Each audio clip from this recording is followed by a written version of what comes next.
வணக்கம் ஃப்ரெண்ட்ஸ், நம்ம ஆலினால் chit-chat YouTube சேனலுக்கு உங்களை அன்போடு வரவேற்கிறேன். இந்த வீடியோவில் நல்ல சுவையான சுத்தமான முறையில் உணவு தயாரிக்கப்பட்டும் மக்களின் கவனத்தை அதிகம் ஈர்க்காத தெருவோர ஹோட்டல் கடைகளை பற்றி பார்க்கலாம். முன்னாடிலாம் ஜனக்கூட்டம் நிரம்பி இருக்க முக்கியமான இடங்கள்ல தான் ரோட்டோர டிஃபன் கடைகளை போட்டி போட்டுக்கிட்டு தரப்பாங்க. ஆனா கொரோனா காலத்துக்கு அப்புறம் வீதிக்கு வீதி வீடுகள் குடியிருப்புகள் உள்ள தெருக்கள்லையும் நிறைய உணவகங்களை இப்போலாம் பார்க்க முடியுது. அப்படி ஒரு சிறிய உணவகத்துல எதிர்பாராம போய் சாப்பிட்டுட்டு வந்த அனுபவத்தை தான் நான் உங்களோட பகிர்ந்துக்க போறேன். நானும் அப்பாவும் வார விடுமுறையில ஒரு வேலையா வெளியூர் போயிருந்தோம். குறிப்பிட்ட நேரத்துல அந்த வேலை முடியாம போகவே அங்க ஒரு சொந்தக்காரங்க வீட்டுல தங்க வேண்டியதா போயிடுச்சு. நாங்க போன நேரம் அவங்க வீட்டுல யாரும் இல்ல.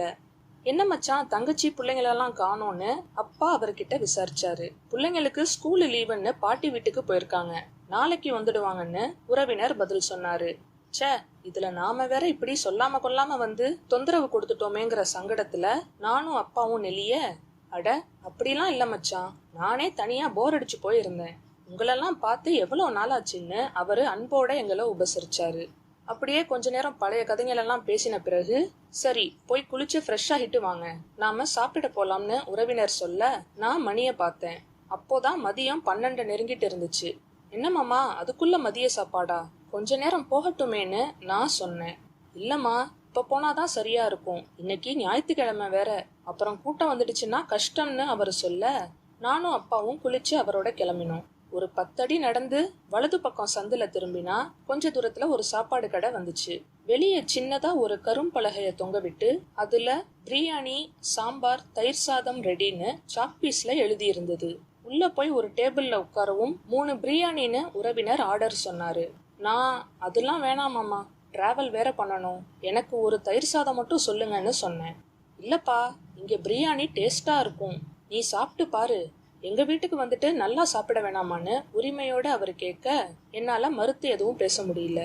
அப்போ மச்சான் பரவாயில்லையே, வீட்டுக்கு பக்கத்திலேயே ஹோட்டல் இருக்கு, அதான் தங்கச்சி கவலை இல்லாம உங்களை தனியா விட்டுட்டு கிளம்பிடுச்சு, சாப்பாட்டை பத்தி எந்த டென்ஷனும் இல்லைன்னு சொல்லி அப்பா மாமாவை கலாய்ச்சாரு. ஆமா ஆமா, இல்லனா மட்டும் உங்க தங்கச்சி என்ன சொல்லுவா, வண்டிய ஒரு அழுத்தினா ஹோட்டல் வந்துட போகுது, சாப்பிடவா கடைங்க இல்லைன்னு கேட்பான்னு மாமா கேலியா பதில் சொன்னாரு. அதுக்குள்ள டேபிளுக்கு சாப்பாடு வரவே 3 பேரும் சாப்பிட ஆரம்பிச்சோம். சும்மா சொல்லக்கூடாதுங்க, பிரியாணி சுவையா இருந்துச்சுன்னு சொல்றத விட வீட்டுல செய்யற மாதிரி மனமா ஒரு பதத்தோட இருந்துச்சு. அப்போ கரெக்டா மாமாவும் என்னம்மா சாப்பாடு எப்படி இருக்குன்னு கேட்க நான் உள்ளத அப்படியே சொன்னேன். அவரு சிரிச்சுக்கிட்டே, அதாம்மா, அதனாலதான் உங்களை இங்க அழைச்சிட்டு வந்தேன், நீங்க கூட நினைச்சிருப்பீங்க என்னடா இவன் விருந்தாளியா வந்தவங்களுக்கு இப்படி தெருவோர கடையில சாப்பாடு வாங்கி தரானே, சரியான கஞ்சனா இருப்பான் போலன்னு. பார்க்கதான் கடை சிம்பிளா இருக்கிற இடமே தெரியாம இருக்கும், ஆனா உணவு தரமாவும் ருசியாவும் இருக்கும். அந்த கல்லால உட்கார்ந்து இருக்காங்களே பாட்டியம்மா, அவங்களோட கைமணம் தான் இந்த சாப்பாடு. அவங்க தான் இந்த ஹோட்டல்காரரோட அம்மா. கட்டட வேலைக்கு போயிட்டு இருந்த அவரு கொரோனா நேரத்துல வீட்டுல சும்மா இருக்க வயிற்று பொழப்புக்குன்னு அந்த அம்மாவோட மேற்பார்வையில ஆரம்பிச்சதுதான் இந்த சாப்பாட்டு கடை. நாள் போக போக இவங்க கடை சாப்பாட்டோட சுவையும் மனமும் கொஞ்சம் கொஞ்சமா ஏரியா முழுக்க பிரபலமாகிடுச்சு. விலையும் நியாயமா இருக்கும், நமக்கு நல்லா சாப்பிட்ட திருப்தியும் இங்க கிடைக்கும். எப்பவாச்சும் உங்க அத்தையோட சமையல் சுமாரா இருந்தா அவளுக்கு தெரியாம இங்க வந்துதான் சாப்பிட்டுட்டு போயிருக்கேன்னா பாத்துக்கோயேன்னு மாமா ஆர்ப்பாட்டமா சொல்லி சிரிச்சாரு. அதை கேட்டு நாங்களும் சிரிச்சுக்கிட்டே கை கழுவ எந்திரிச்சோம். பில்லுக்கு பணம் கொடுத்துட்டு வெளியே வரப்போ ஒருத்தர் வந்து பிரியாணி பார்சல் கேட்கவே, பிரியாணி இல்லைங்க, தீந்து போயிடுச்சு, சாம்பார் தயிர் சாதம் மட்டும்தான் இருக்குன்னு ஹோட்டல்காரரு சொன்னாரு.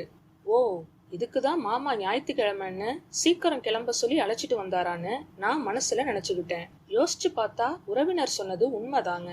இப்போ நாமளே எங்கேயாச்சும் வெளியே போய் நல்ல ஹோட்டலா பார்த்து சாப்பிடணும்னா என்ன பண்ணுவோம்? உடனே நம்ம கையில உள்ள மொபைலை எடுத்து கூகுளுக்கு போய் எந்த ஹோட்டலுக்கு நல்ல ரேட்டிங் இருக்கு, எதுக்கு மக்கள் அதிக லைக்ஸ் போட்டிருக்காங்க, கமெண்ட்ஸ் நல்லா போட்டிருக்காங்கன்னு தேடி பார்த்து அந்த ஹோட்டலுக்கு போவோம். நல்லா குளு குளுன்னு ஏசியோட சேர் டேபிள் பளபளக்க ஆடம்பரமா உள்ள வரவேற்கப்பட்டு ஏதோ ஒன்னு ஆர்டர் பண்ணி சாப்பிட்டுட்டு வருவோம். ஆனா அதே ஹோட்டலுக்கு திரும்ப எத்தனை தடவை நீங்க விரும்பி போய் சாப்பிட்டுருக்கீங்கன்னு கேட்டா பதில் கிடைக்காது. ஏன்னா அப்போதைக்கு ஏதோ ஒரு நல்ல ஹோட்டலை தேடி போவோமே தவிர அங்க சாப்பிட்ட சாப்பாடு நம்ம மனசுல நிக்காது. அடுத்து இதை விட வேற ஒரு நல்ல ஹோட்டலுக்கு போய் சாப்பிடணும்னு தான் நினைப்போம். நாங்க போய் சாப்பிட்ட அந்த தெருவோர கடை கூகுள்ல தேடினாலாம் வராதுதான். அவ்வளோ ஏங்க, வெளியே அதுக்குன்னு ஒரு பெயர் பலகை கூட கிடையாது.